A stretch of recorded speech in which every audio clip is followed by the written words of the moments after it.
think to the average consumer, they can tell the difference between, there's 4 types of wine: good, bad, red, good, bad, white. They don't, you worked with the Psalms, so you got to see and feel and understand a lot of the intricacies of what you're actually tasting. Welcome to the Lead In Podcast, where we dive deep into genuine stories of leaders who've seized control of their journey. This podcast is brought to you by Lead Hub, your growth partner for the trades. And now, let me kick it over to our guy, Austin Linney. Well, I mean, I appreciate him coming off of his high perch of owned and operated to come down to us little guys. But we got him. We got the man, Jack Carr, in the house. How are you doing, sir? Doing well. I'm just happy that I finally got on something with you because I feel so bad. For those who don't know, Austin and I were supposed to meet up a year ago when I was in like the storage units and I was moving around a bunch, and I gave him the wrong phone number by a single digit, and the poor guy was waiting outside the office on the day we were supposed to meet for, I don't know what, 2 hours. And it's probably like an hour and a half. Yeah. I still feel guilty to this day about it. So I'm just happy to be on the show. I'm happy to finally see you. And I think you're coming to Nashville soon. Yeah. Yeah, next month we guilt. I like to use guilt and manipulation. It's a big tactic for me since I was like 3 years old. So it all works, So it's so weird because the original way we connected, even though we're both in HVAC and plumbing now, was wine. Yeah, definitely. So I sold wine for 20 years, and then you're like, yeah, I was out in Napa, like cleaning tanks, and then but like, I'm so confused. Are you actually like a trained engineer, or is it just like something that you learned? Yeah, so my background is kind of what you're getting at. And my background originally was I went to school for bioresource agricultural engineering, which was super fun, but it was ag engineering in California. And I didn't want to work in the Central Valley. And the first place I went after college was to go work in the Central Valley, Bakersfield. And I said, I need to get out of Bakersfield as quick as I can. I had family up in Napa. My family owned a lot of acreage in Napa. So I went up there. I did my internships in college up there. And I started my journey as the facilities manager at a really well-known but decent-sized winery. Worked my way up and ended up, by the time I left 6 years later, was the operations manager running facilities, janitorial, bottling, the whole gambit. Everything that wasn't physically making winemaking decisions and wasn't on like the sales and or I guess the customer service side. I didn't really deal with the general public, but everything else was mine for the whole portfolio, which at the time was, I believe, nine wineries. Okay.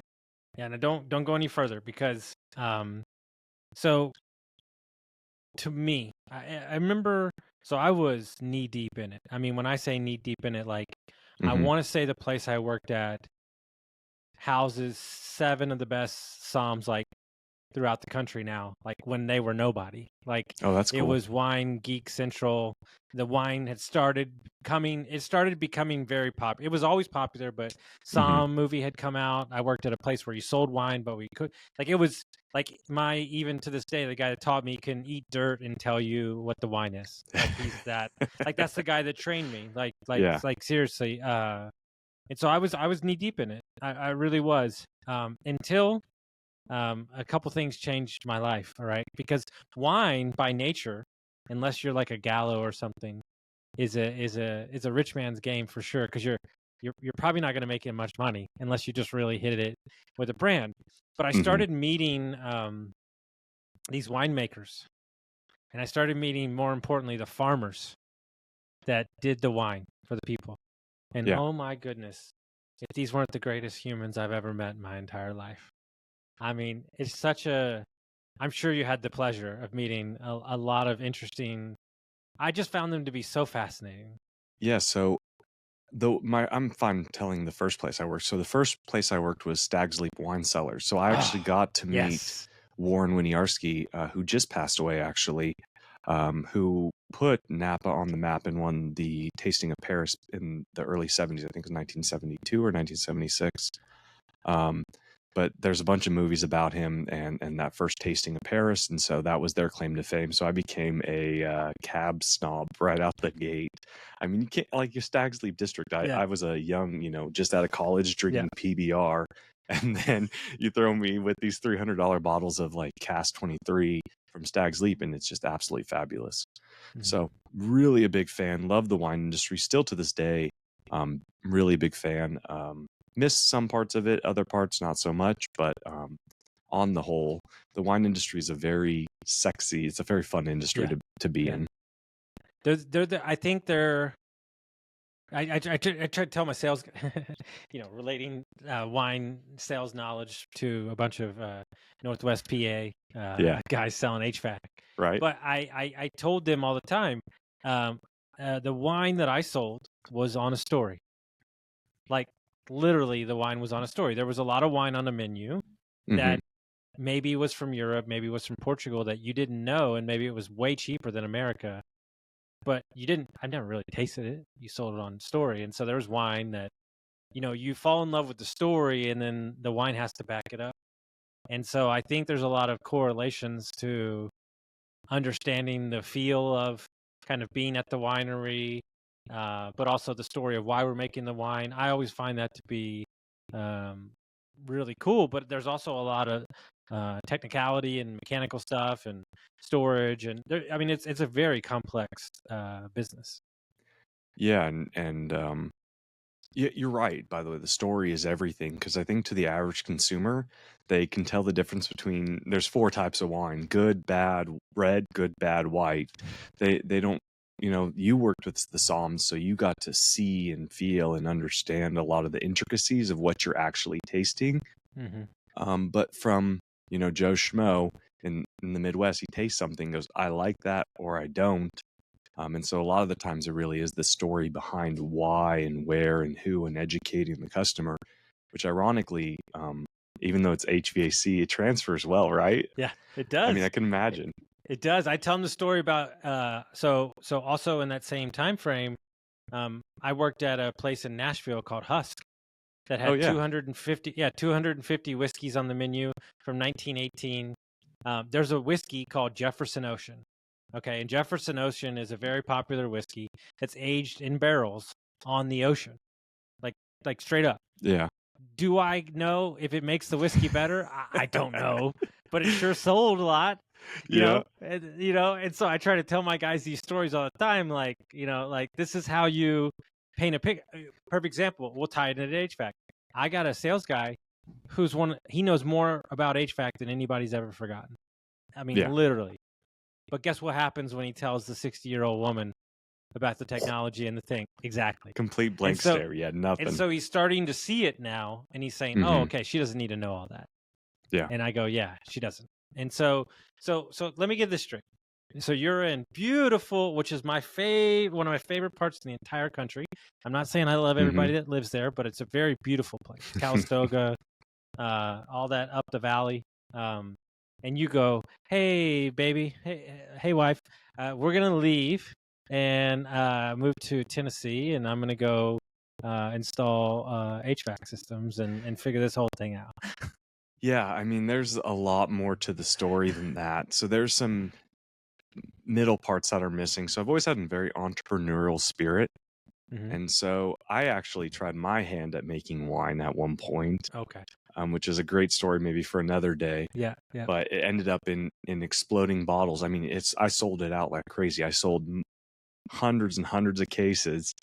But my lack of winemaking experience, I should say, on the back end, and the person who I hired to do the winemaking forgot to kill yeast making champagne, and exploding bottles in people's houses of neon purple honey, raspberry dragon fruit honey wine, neon purple. If it got over 50 degrees, the yeast would be eating the sugars, because it was super sugary drink, as you can imagine. I was trying to build a brand like, how the craft brewery scene was it was hurt by seltzers, the optionality with sweet, fun flavors. I was trying to do the same thing in wine, and it worked. We sold out 3 sets of kind of doing it, pallets and pallets of wine. And then the last one, which was a 3-pallet batch, about, I think, 1,500 gallons of wine. All of it decided to explode in people's houses. Corks popping, wine everywhere. So really rough industry if you mess it up, but it was fun. So the question, sorry, I know I went off on a tangent That there. was money, because it couldn't have been a nice soft white. It had to have been the most, ridiculously bright color. Yeah. I can only imagine. Oh, yeah. Somebody thought they were getting shot. Like, it's a whole thing. There's probably still stains on the ceiling of our rental in Napa from the corks popping, and like it was geyser. It would just geyser out of nowhere. Huge geyser of purple. But the point of that story was I've always had an entrepreneurial spirit. So while I was working in Napa, my wife and I had our first son, or our only son, in 2020 and during COVID, and we came to the conclusion, like many others did, that there's more to life type of deal. I was waking up and going to work up in Healdsburg before he got up in the morning, and I'd get home after he went to bed. So I didn't see my son for 3-4 weeks at a time. And I said, this is just not sustainable. This is not enjoyable. We were on 4-10 schedules. Like, it was just really rough. It was very good work, but very hard work and very long days. And so with that, we said, okay, let's look at some other stuff. And meanwhile, while I was doing kind of all these entrepreneurial side gigs, I started a Bitcoin mining farm circa like 2018. So I said, what if we just exit this? We sell off everything. It was right in 2020 as one of the cycles kind of peaked. I sold off the entire Bitcoin mining farm. We had, like, I want to say 24, 28 rigs going at a time. We liquidated all the Bitcoin. We sold all the equipment. We sold the location. And so we had, really good stack to say, let's just go. And that's what we did. We went, and I bought a 40 or 32 foot travel trailer, a big old F-250, double cab, long bed, like the biggest monster you could buy. And we took off to go spend 2 years, at least the plan was 2 years, traveling the country, finding out where we want to live. And we loved Napa. It was beautiful, but we realized that the amount of what we could buy for our money was never going to get us what we could buy for our money in other locations. So, I mean, for $1 million in Napa, you can go and get a 3-bed, 2-bath home built in 1960 on, a little tiny lot. And we said, if that same amount in Atlanta, Georgia, you would get a 6,000 square foot home at the time on 7 acres. And that's kind of what we were looking at. But we didn't know where. So we took off. And right as we left on the first day, my wife goes, hey, I got to tell you something. I'm pregnant. And I go, okay, well, that just cut our trip short a little bit. All right. Where we get through about 6 states. I think we're up in Idaho at the time. Actually, I know we were up in Idaho at the time, Coeur d'Alene. And she says, I got this, honey. I'm going to go ahead and do this ultrasound by myself. We already had one kid. We had him during COVID. Like, my wife's was a trooper through the whole thing. She did an amazing job. And she calls me and goes, it's not 1, it's 2. Oh. So we had twins. We have 2 little twin girls who are happy, healthy, amazing. So we had to stop. We stopped in Boise. We stopped for a year in Boise, raised the girls a little bit. They got older, but we had 3 under 2 years old at one point. And so, needless to say, I wasn't going back to work, but I was still looking to buy. And this is kind of the peak of, or at least in my view, one of the peaks of SMB Twitter and this really big buy rally. Yeah. And so, do you have any questions before I keep going? I know I'm just rambling.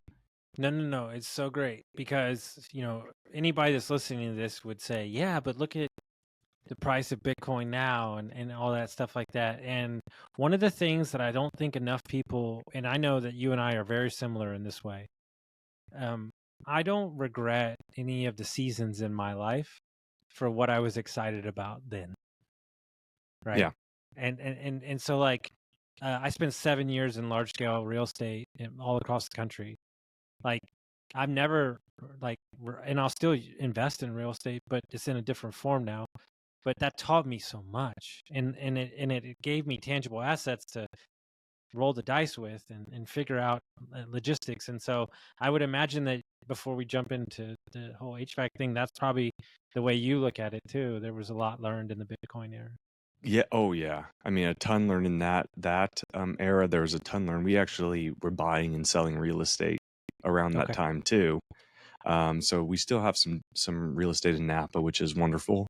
We liquidated all of our real estate that we had. We were buying in Reno at the time, Okay. which we got out a little early, but once again, like you said, it's all just a season. And when you're looking at doing other things or the excitement, right? I don't regret any of it, even though, some would say, hey, well, you left some money on the table. Yeah, well, you could have also lost all that money if it went the other direction. So, I can't, hindsight's 2020. Yeah. But that travel trailer with my wife and my son, and that year I got with my family, not working and not stressing about anything.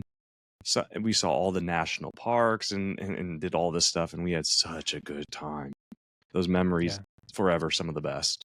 No, you can't get them back. So I will say that, you did get pretty nice. I mean, it's not like you found an HVAC company to buy in and I apologize everybody, like Nebraska or like Kansas. Like you picked a cool city. I used to live there. It's a cool city. Yeah. That being said, you also picked a city that's got bigger players in it too. So the competition is live and ready to roll.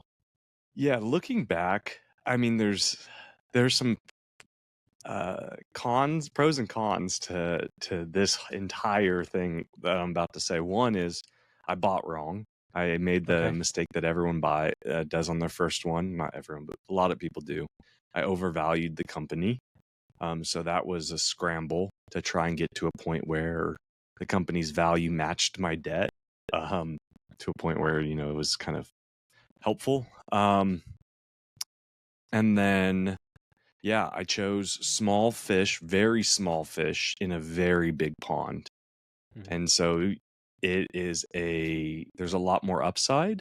And this is up to the operator at the end of the day, or the acquirer, what troubles they want.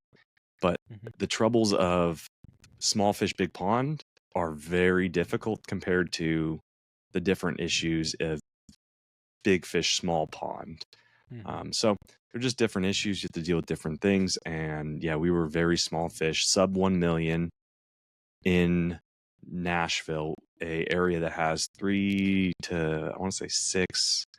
I know of at least 3, but my guess is another couple at least that are $100 million plus companies that we compete regularly against. And you have Hoffman Brothers that have moved in. You have Coolray that have moved in. There's a lot of PE money that's swirling. You're down in Franklin. Yeah. Yeah. So we're down in Brentwood, Franklin, which provides some kind of shelter. It's a suburb, very, very wealthy. And I got lucky in that the one business that I bought was the number one on Google in that area, not including PPC, not including LSA, but number one HVAC company in Brentwood, which sustained me through a lot of mistakes and rough times early on. No, I love that. And, we're going to talk about that in a second episode. Yeah. We're going to unpack all that. So I wanted to get that point across. But,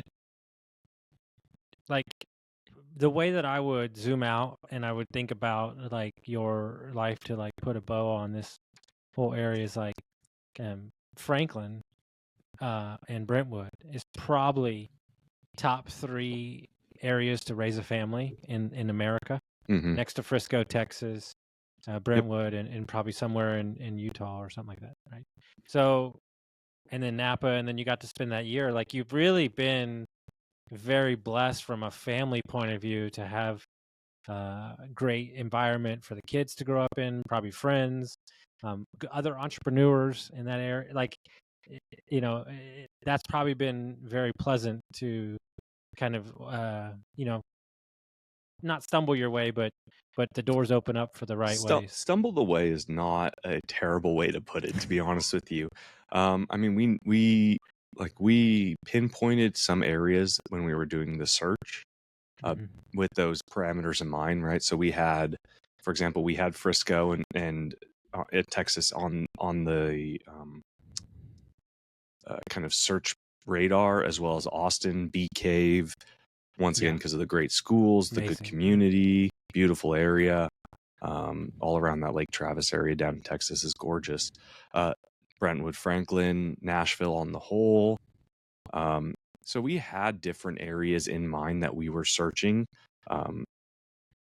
And so but the way it happened, very happy at the end. I mean, don't get me wrong, there's all the hardships along the way, but I mean, we're in a wonderful area that's very family oriented. We have the 3 little ones that are going to, top-notch schools, and a great business and that you just can't stop buying companies, and we'll see where we wind up.